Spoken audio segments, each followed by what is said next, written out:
আপনি কি জানেন ডাক্তাররা কেন ডাবের পানি খেতে বলে? আসুন সেই বিষয় নিয়েই আজকে কথা বলি। শেষেরটা অনেক গুরুত্বপূর্ণ। ডাবের পানির মধ্যে রয়েছে উচ্চ মাত্রায় ইলেক্ট্রোলাইট, যেমন পটাশিয়াম, ম্যাগনেসিয়াম, ক্যালসিয়াম এবং সোডিয়াম, এবং ভিটামিন বি এবং ভিটামিন সি। আরও রয়েছে vitamin B2, vitamin বি3, vitamin বি5, vitamin বি7, vitamin বি9। এবং ডাবের পানি গ্রহণ করলে আমাদের ইমিউন সিস্টেম স্ট্রং হয়, সাধারণ রোগবালাই থেকে আমরা অনেকটাই সুরক্ষা পাই।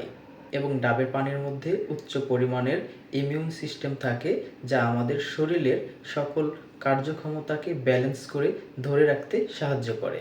এবং ডাবের পানিতে উচ্চ পরিমাণে পটাশিয়াম এবং ম্যাগনেসিয়াম থাকে। সোডিয়ামের পরিমাণ কম থাকায় আমাদের হার্ট বা হৃদরোগের সমস্যা থেকে আমরা অনেকটাই ফ্রি থাকতে পারি। তাহলে বন্ধুরা, আজকে এই পর্যন্তই। আবারও দেখা হবে নতুন কোনো টপিকে, নতুন কোনো ভিডিওতে। ততক্ষণ সবাই ভালো থাকবেন। আসসালামু আলাইকুম।